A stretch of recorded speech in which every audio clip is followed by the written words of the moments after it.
There are things about the land that nobody tells you when you're 17, broke, and sleeping in the back seat of a car that isn't even yours. Nobody tells you that the earth remembers, that it keeps accounts the way the old-timers kept ledgers, in pencil, in patience, in the long silence between seasons. Nobody tells you that the ground beneath your feet might already know your name. I was 17 years old when I bought the rusted gate to 50 acres of hill country in eastern Kentucky for $9. Not 900, not 9,000, $9.32. If you count the coins I had to dig out of the cup holder to make the tax payment whole. The man behind the counter at the Harlan County property assessor's office looked at me the way people look, as stray dog that's wandered into a restaurant. Like he wanted to be kind about sending me back outside. He had gray suspenders and reading glasses perched on the end of his nose, and he held my wrinkled $9 bill with 2 fingers. Like it might be contagious. "You sure about this, hon?" he asked. I told him I was sure. He stamped the transfer, slid the deed across the counter, didn't say another word. I walked out of that building into the flat October light, carrying a piece of paper that said 50 acres of the Harlan County hill country belonged to me. To me, a 17-year-old girl with a canvas backpack, a denim jacket with a broken zipper, and no idea what she was going to do next. What I didn't know, what none of them knew, was that the $9 I'd spent was the best investment in the history of this family. Because sealed beneath that land, filed in a county office 40 miles away, recorded in ink that had dried before I was born, was a truth that would change everything. Subscribe and tell us in the comments where you're listening from. Stories like this one travel farther than we expect. My name doesn't matter as much as the land does. But you need to understand where I came from to understand what the land meant.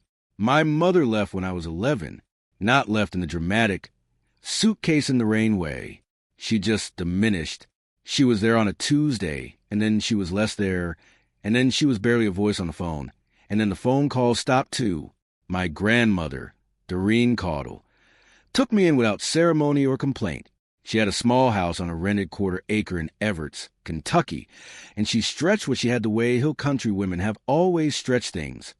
Carefully, quietly, without asking for credit. Mama Dorene worked at the school cafeteria for 22 years. She smelled like industrial cleaner and the particular sweetness of canned peaches.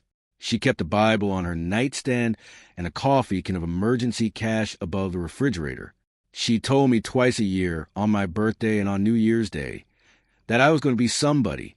She said it with the kind of certainty you can't fake. She also told me about the land. Not often, not in any way that felt like it was supposed to be important. Just occasionally, on quiet evenings when the news was too heavy and the TV went off, she would talk about her father, my great-grandfather, Luther Caudill, who had worked the hill country for 40 years and owned a piece of it that had been in the family since before the county roads were paved. 50 acres of ridge and hollow up past Baxter, land that had grown tobacco once, then corn, then nothing much at all. Land that Luther had never sold, even when things got lean, even when her brothers pressured him to let it go. That land is different, Mama said once, in the way she said things she didn't intend to explain further. Your great-granddaddy knew something about it that he didn't tell everybody. I asked her what he knew. She looked at the window for a long time. He said the surface of a thing is never the whole story. I was 13 when she said that. I didn't understand it. When Mama Dorene died of a stroke this summer, I was 16. She left behind a house she didn't own, a coffee can with $47 in it, and a folder of papers I didn't open for 3 months because every time I tried, I couldn't breathe. Her brothers, my great-uncles, men I had met maybe 4 times in my life, materialized within 2 weeks of her funeral to deal with the estate, which amounted to almost nothing. They were polite to me the way strangers are polite. They divided Mama's few personal things among themselves, thanked me for coming, and suggested I look into the county's transitional housing program. I was 16 years old. I had nowhere to go. A family from her church, the Cornets, let me sleep on their couch for 2 months. I was grateful in a way that grinds you down over time. The particular exhaustion of being grateful, of trying to take up as little space as possible, of lying awake wondering how long you can stay before the kindness runs out. By the time school started in September, I had moved twice more. By October, I was sleeping in a car that belonged to an older girl I'd met at school, parked behind the Family Dollar on Route 119. It was in that car, on a gray October Tuesday, that I finally opened Mama's folder. Most of it was nothing. Old bills, a copy of the church bulletin from Easter of 1987, a Christmas card from someone named Phyllis I'd never heard of, but at the bottom of the folder, in a plain white envelope with my name written on it in Mama's handwriting, not typed, not printed, but written in her careful, sloping cursive, was a letter, and clipped to the letter was a tax notice from the Harlan County Property Assessor's office, stamped with a red past due warning, for a parcel of land registered to the estate of Luther Caudill.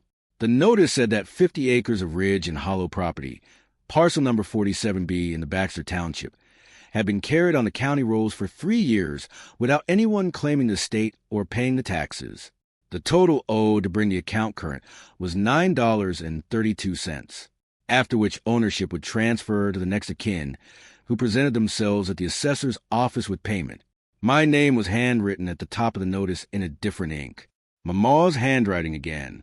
She had been paying the $9 every year. She had been keeping the land in the family, quietly, without telling anyone. The letter was short. Sweetheart, by the time you read this, I imagine things are hard. They usually are at the start. Your great-granddaddy Luther loved that ridge more than he loved most people, and he always said it would take care of the family if the family took care of it. I couldn't hold on to it long enough to give it to you proper, but I kept the taxes paid so it would be there when you were ready. Go to the assessor's office. Pay the $9. The land is yours. Don't sell it, baby. Not yet. Go and look at it first. Mama, I read the letter 4 times in the dark of that car. Then I counted what I had. $14 and some change. Bus fare and $9. The next morning, I went to the assessor's office. The dirt road to property wasn't on any GPS. The assessor's office gave me a hand-drawn plat map and told me Old Baxter Ridge Road was technically a county-maintained track, which meant it had 2 ruts and a prayer. I walked the last mile and a half because the road ended at a cattle gate that had rusted shut sometime around the turn of the century. The gate was iron, old iron, the color of dried blood, grown over with trumpet vine, so thick you could barely see the latch. On the right side post, bolted through the rust with a newer bolt that told me someone had been out here more recently than appeared, was a hand-lettered tin sign. Caudill, private. I stood in front of that gate for a long time. The land beyond it rose in a long, steady slope through mixed hardwood and cedar. The oaks were turning. The light coming through the canopy was a particular gold of October in Appalachia, the color that makes even hard things look like they might be worth something. Somewhere up the ridge, a crow called once, then quiet. I found the latch buried under the vine. It took 20 minutes of pulling and working the rust loose before the gate swung open with a groan that seemed to come from the earth itself. 50 acres. It didn't look like much at first. An overgrown lane, a collapsed outbuilding at the edge of the tree line, its tin roof caving under years of weight, a clearing further up the slope where you could see the sky, and at the top of the ridge, barely visible through the trees, the roof line of a small structure, a cabin, I thought, or what was left of one. I walked the whole property that first day. It took 3 hours picking through the undergrowth, following the fence line where the wire was still standing. 50 acres is enormous, but it felt enormous to me. It felt like more space than I had ever been allowed to occupy. At the top of the ridge, where the tree line opened up and you could see clear to the next county on a good day, I found the cabin. It wasn't collapsed. That surprised me. The porch boards were soft and one of the window panes was cracked, but the structure was solid, square-notched logs, hand-cut, the kind of construction that doesn't apologize for the weather. Above the door, carved into the wood of the lintel, were 4 letters. L.C. 1948. Luther Caudill. 1948. The door wasn't locked. It swung open on leather hinges, heavy and slow. Inside, the single room was dim and smelled of cedar and old ash. A stone fireplace on the north wall. A narrow cot frame, rusted but standing. A wooden table. 2 chairs. And on the table, under a flat river stone the size of a dinner plate, a sealed envelope. I set the stone aside. picked up the envelope. It was addressed in handwriting I didn't recognize. Oh, handwriting. Slanted and deliberate. The kind you learned in school, when school taught penmanship. To whoever comes after me and cares enough to come this far. My hands were shaking. I sat down in one of the chairs and opened it. Inside the envelope was a single folded sheet of paper, and what was written on it? Simple, matter of fact.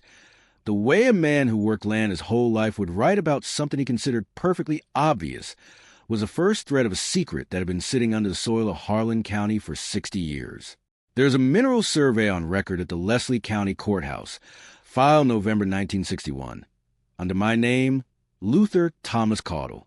The survey covers the full 50-acre parcel on Baxter Ridge. The gas rights are separated from the surface title and recorded in my name alone. I did this on purpose.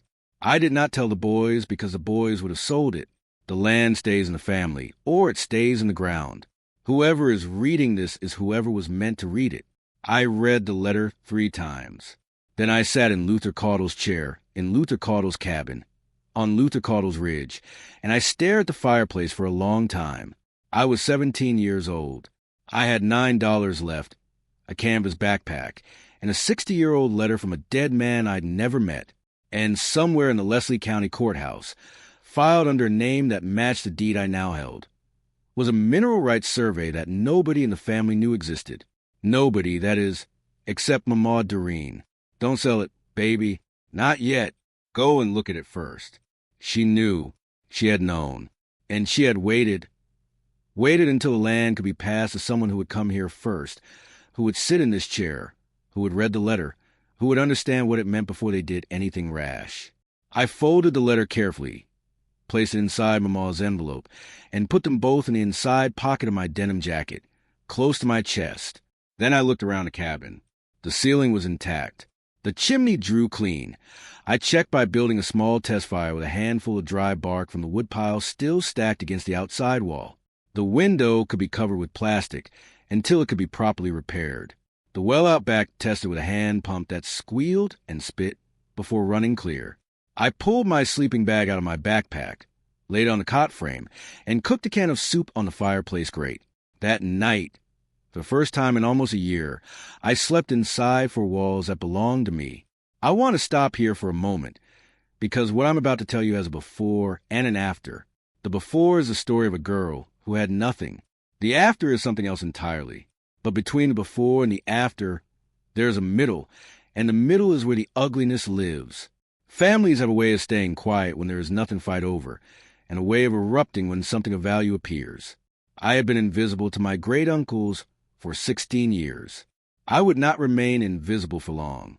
Word travels in small counties. I hadn't been in the cabin 3 weeks before I heard the first truck coming up the ridge road. His name was Caudill. He was my great-uncle Herschel's oldest son, which made him my second cousin, which made him, as he would make very clear over the coming months, a blood relative of what he considered legitimate standing in the matter of Luther Caudill's estate. He was 43 years old. He wore a University of Kentucky ball cap and drove a truck with a lease sticker still on the rear window. He ran a small equipment rental operation in Harlan that he had been expanding aggressively by leveraging property he didn't fully own, which I would not learn until later. He pulled up to the cabin and looked at me the way people look at problems they've underestimated. "You're the one filed on the Baxter Ridge parcel," he said. It wasn't a question.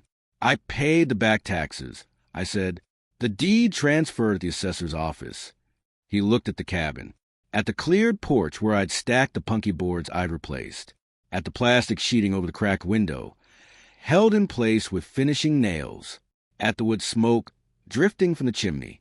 "You've been living up here," he said. "It's my property." He smiled. It was the smile of a man who had decided something before he arrived.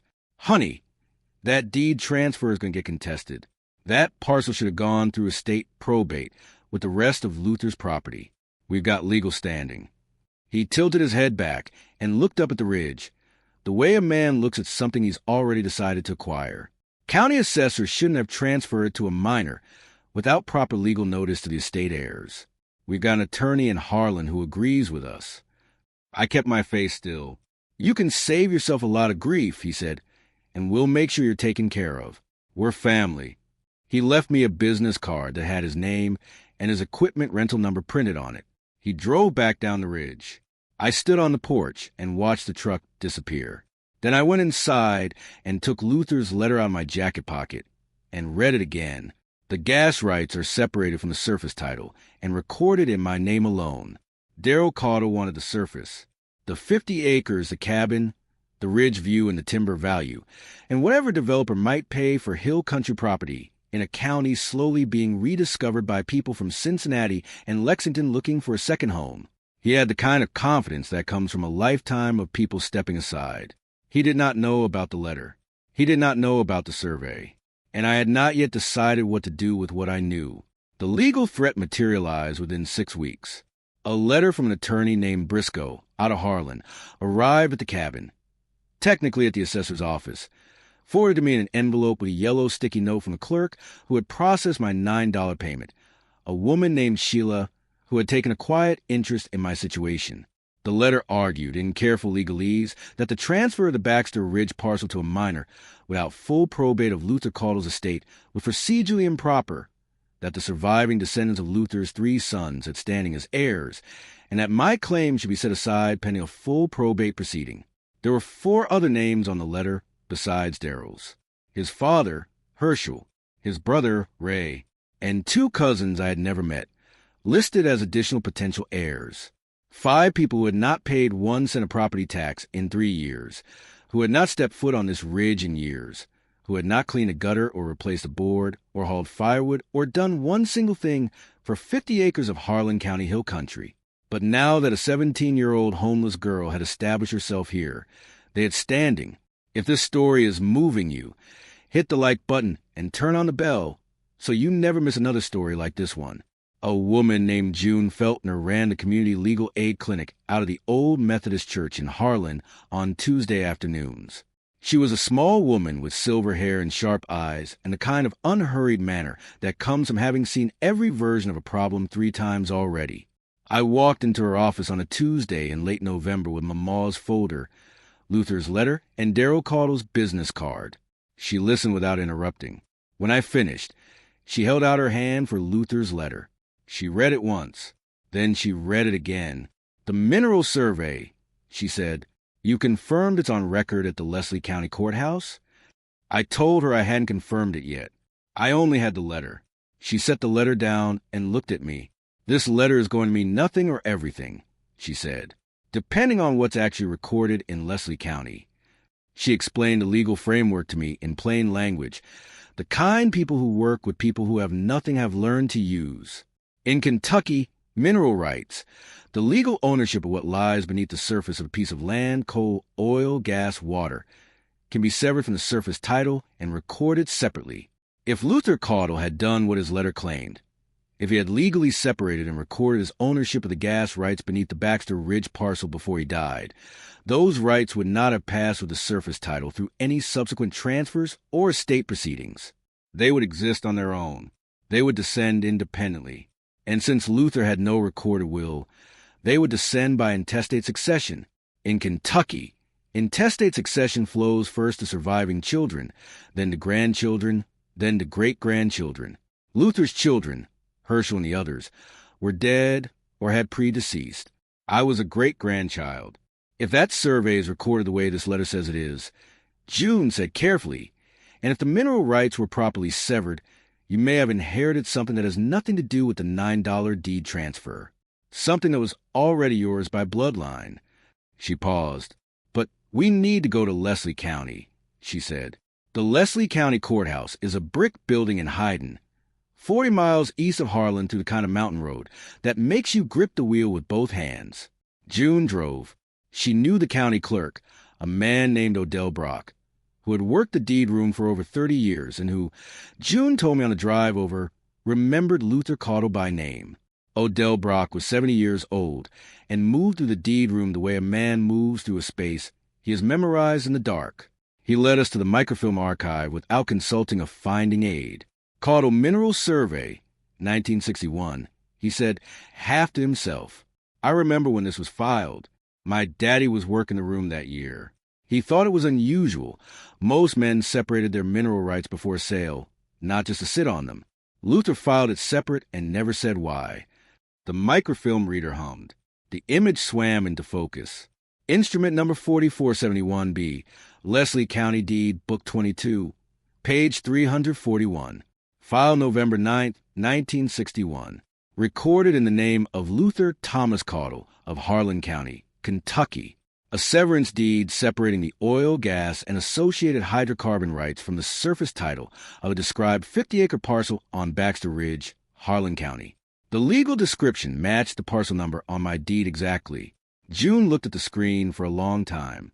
Then she took out her notepad and began writing. Odell Brock stood beside us, reading along. After a moment, he said quietly, "That's a good parcel for gas. Always has been. There's been some activity in the formation under that ridge the past few years. Companies have been asking around about leases in the Baxter Township." I looked at him. "How much activity?" June asked.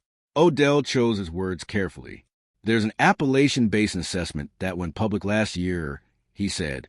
"The formation under the East Harlan ridgelines is, well, it's not nothing." June put down her pen and looked at me.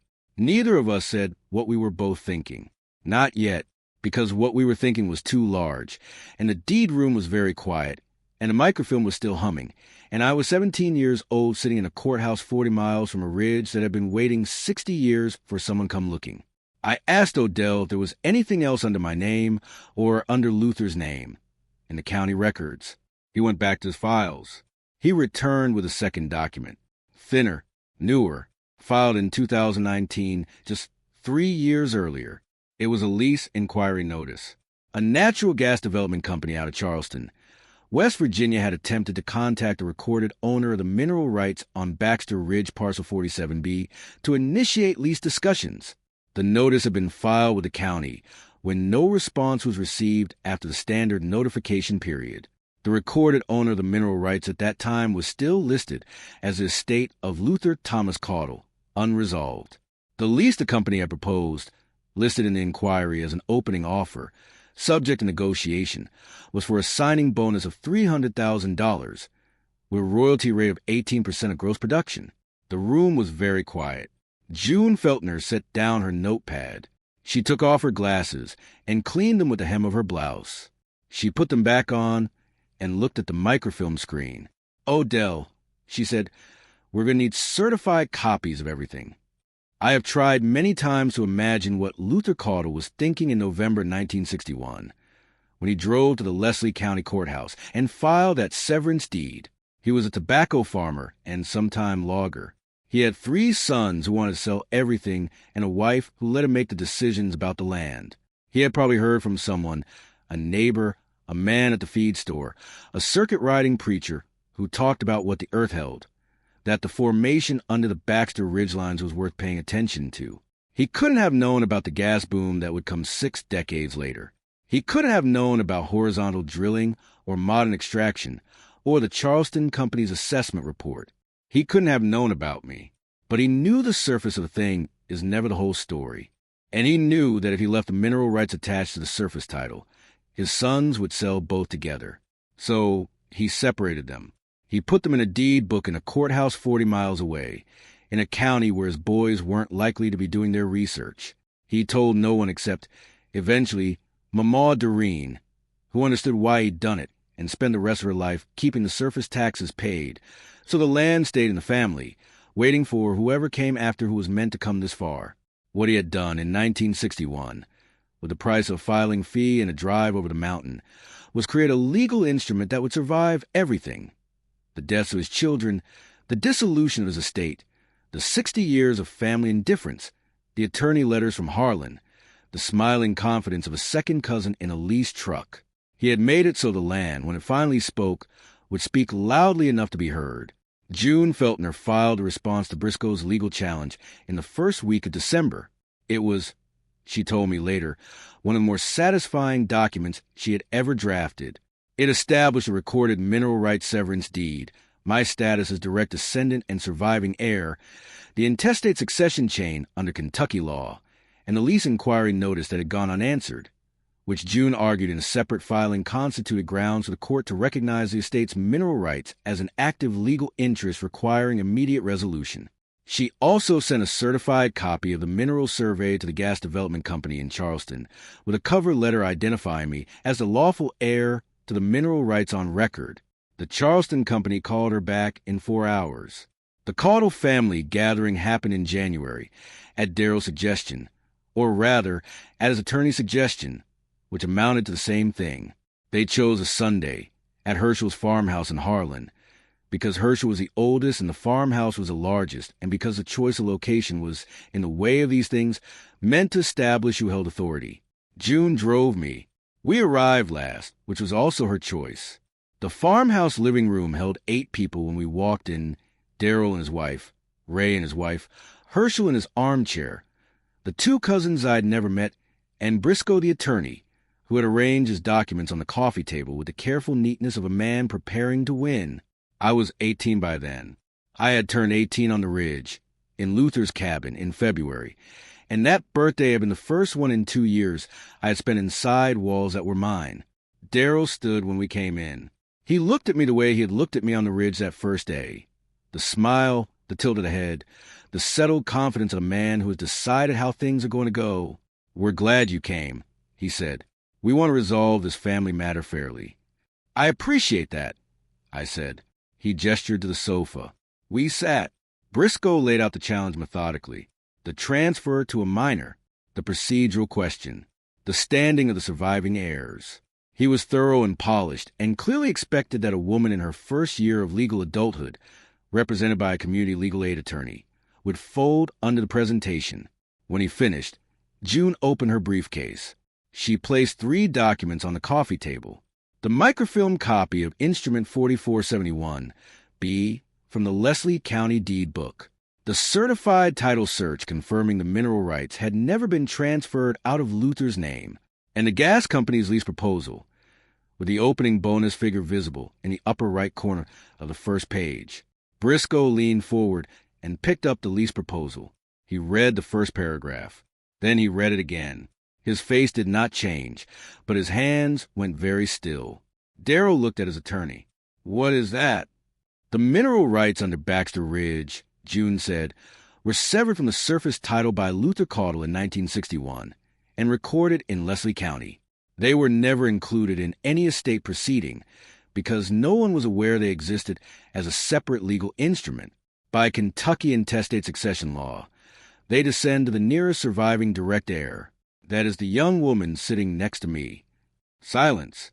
"The gas company's opening lease offer," June continued, her voice carrying the same unhurried tone she used in the legal aid clinic on Tuesday afternoons, "is $300,000 as a signing bonus, with an ongoing royalty rate of 18%. The company's current assessment of the Baxter formation suggests the royalty stream could generate significant income over a 20 to 40-year production period." Ray's wife made a sound that wasn't quite a word. Herschel, who had said nothing since we'd arrived, reached out and picked up the Leslie County deed copy. He read it slowly. He set it down. He looked at the fireplace.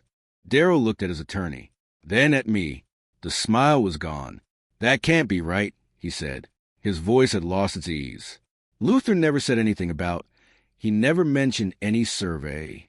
He didn't tell everyone." I said, "I want to be honest about what happened next, because I think honesty is the only thing that makes a story like this worth telling." Daryl did not collapse gracefully. He pushed back. He argued that the severance deed should be considered part of the general estate. He argued that a minor's deed transfer couldn't confer inheritance rights. He argued 3 more things after that, each one less convincing than the last, until Briscoe quietly put a hand on his arm and said, in a low voice that carried anyway, "Daryl, the instrument is sound. Let me look at it properly before we say anything else." Briscoe looked at it properly. It took him 12 minutes. When he set it down, his expression had changed in a way that told you everything. Daryl sat back in his chair. For a long time no one spoke. The furnace kicked on, and the vents rattled, and outside the January wind moved through the bare trees along Herschel's fence line. Then Herschel spoke. He was 81 years old. His hands rested on the arms of his chair, and his voice was thin but steady. "My daddy," he said, "never trusted us with that land." He said it without bitterness, which surprised me, just as a fact. He always said we'd sell it before the paint was dry. He wasn't wrong. He looked at me. "You lived up there all winter?" "Yes, sir." "In the cabin?" "Yes, sir." He was quiet again. "Then, that cabin's solid. My daddy built it himself. Didn't hire nobody." "I know," I said. "I can tell." Something shifted in the room. Not dramatically. Not the way things shift in movies, with swelling music and a speech. Just a slow release of pressure. The way the air changes after a long cold front finally moves through. Ray hadn't spoken once. His wife was looking at her hands.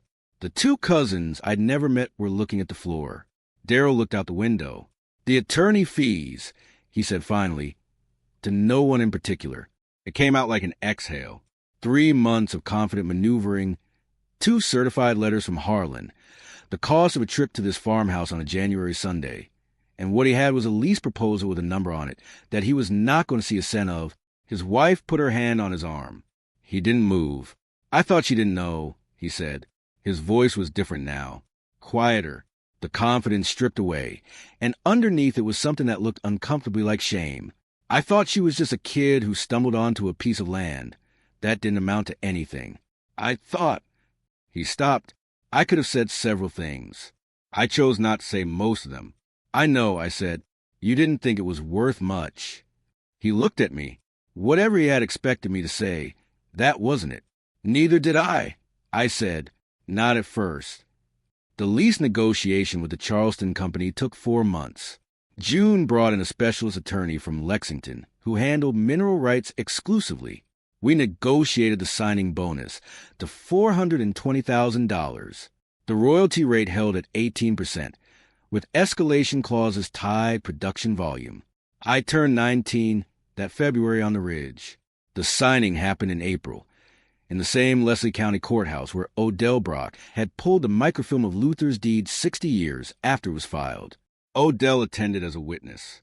He shook my hand afterward and said, "I'm glad somebody finally came looking." I used a portion of the signing bonus to secure the surface title against any further legal challenge. June walked me through the process, and the challenge from Briscoe's office had already been withdrawn. I paid June's clinic a year of operating expenses as a donation, which she argued with me about for 3 weeks before accepting. The cabin on the Ridge I did not touch with any of the money. I had already been touching it with my hands, and that was the kind of work I didn't want to stop doing. New porch boards, the window properly reglazed, a proper wood stove instead of the open fireplace grate, a hand pump well housing with a cover to keep the freeze out, a garden plot cleared on the south slope where the light was right, with a fence against the deer that Mama would have approved of. I also, that first spring, drove to Hyden and found where Odell Brock kept the county's historical deed records. I sat in the deed room for 2 days and traced a full chain of title on the Baxter Ridge parcel, back through every transaction to the original 1891 land grant. I wanted to know the whole story. All of it. Luther Caudill had acquired the parcel in 1939, when he was 22 years old, and had worked for years in the mines to save enough to buy a piece of ground he could call his own. He cleared the access road by hand. He built the cabin in 1948. I had the date above the door, after the war, when he came back from the Pacific and wanted something permanent. He grew tobacco for 6 years, then stopped when his back gave out, then logged selectively for the rest of his working life, never taking more than the Ridge could replace. In 1961, the same year he filed a mineral rights severance, he had entered notation in the deed file, a personal notation, the kind that has no legal standing but that county clerks sometimes allow, that read, "This land is not for sale. It is for holding." He had held it. Mama had held it. $9.32 at a time, every year, she had held it, and now I held it. Darrell Caudill came to the Ridge once more, in May. He drove up the freshly graded lane. I had hired a man from town to grade it properly, and stopped at the new gate. It wasn't iron and rust this time. It was cedar, cut from timber I cleared on the property, hung with proper hardware. He got out of his truck and stood at the gate without coming through. I was on the porch. I walked down to him. We stood on either side of the gate and looked at each other in the May light. "I want to say something," he said. I waited. "I didn't treat you right." He said it the way men of a certain generation say hard things, flat, without decoration, looking somewhere to the left of your face. I thought I was looking at something I could manage. I didn't think about what it cost you to get here. He looked at the cabin up the ridge, the smoke from a morning fire still rising from the new chimney cap. "Your grandmother kept that land together for years, and nobody in our family helped her." "Nobody helped you." I didn't argue with him. "I don't expect anything," he said. "I'm not asking for anything. I just wanted to say it." I looked at him for a moment. Then I opened the gate. "Come up for coffee," I said. He looked surprised. Then he nodded and followed me up the lane.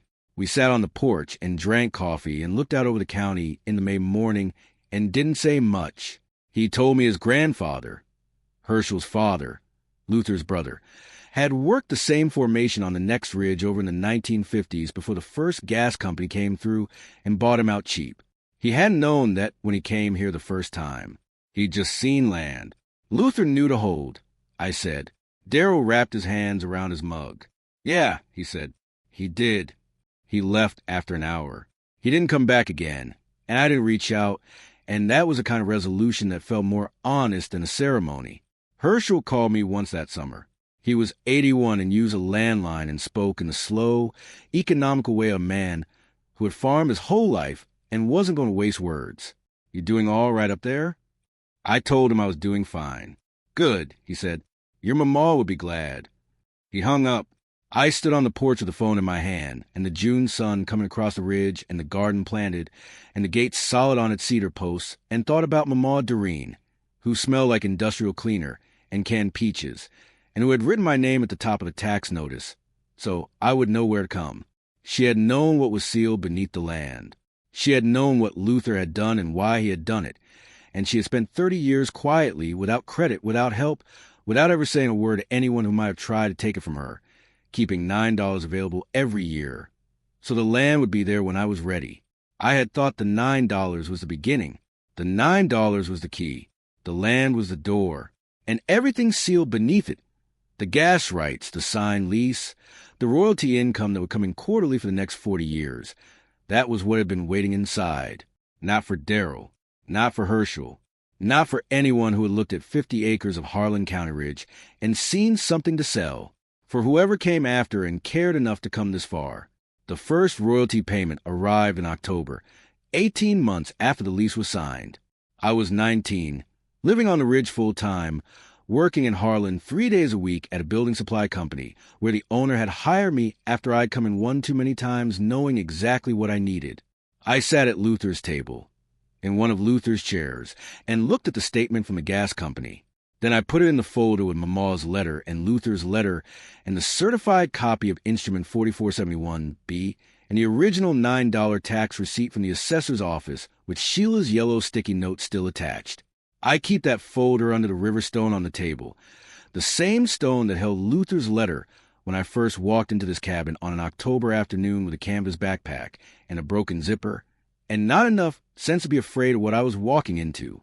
The cabin has 2 real rooms now, a kitchen with a proper propane range, a loft above the bedroom for storage, and, eventually, for whatever comes next.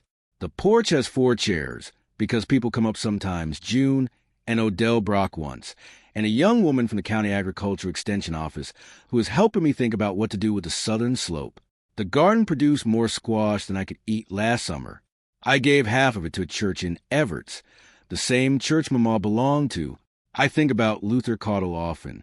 I think about him filing that deed in 1961, driving 40 miles over the mountain to a courthouse in a county that wasn't even his, paying whatever it cost, writing whatever he had to write in whatever language the county required, and then driving back over the mountain and not telling anyone. The gas rights are separated from the surface title and recorded in my name alone. I did this on purpose. He did it on purpose. The land is not backdrop in this story. The land is not setting. The land is the third voice in every conversation that happened here, at the assessor's counter, in June's clinic, at Herschel's farmhouse, in the Leslie County deed room with the microfilm humming. The land had been saying something for 60 years, and nobody had come to listen. I came to listen. And what the land said, when I finally sat still enough to hear it, was this: the surface of a thing is never the whole story. The value of a beginning is not measured by what you start with. A strong foundation matters more than anything you build on top of it. Luther said it first. Mama kept it alive. And I am here on this ridge, in this October light that looks the same as the October light that was here when I first pushed through the trumpet vine on a rusted gate, to carry it forward. The gate is cedar now. The lane is graded. The garden is put to bed for winter. The last of the tomato stakes pulled and stacked against the cabin wall. The first hard frost came through last week and left the ridge quiet in the particular way that Appalachian autumn goes quiet. Not empty, but settled, like something that has been waiting a long time has finally been told it can rest. I stood at the fence line this morning where the ridge drops away to the south, the same fence Luther ran by hand, the wire rusty in places but still standing, and looked out over the county in the early light. $9. The land was never worthless. It was just waiting for someone who understood that what you can't see from the surface is sometimes the whole point. The fields are still there. The work goes on. And it goes on rightly. Finally, with the full weight of what was sealed beneath it, now known. Thank you for staying with us all the way to the end. Don't forget to subscribe and check out the other stories on screen right now.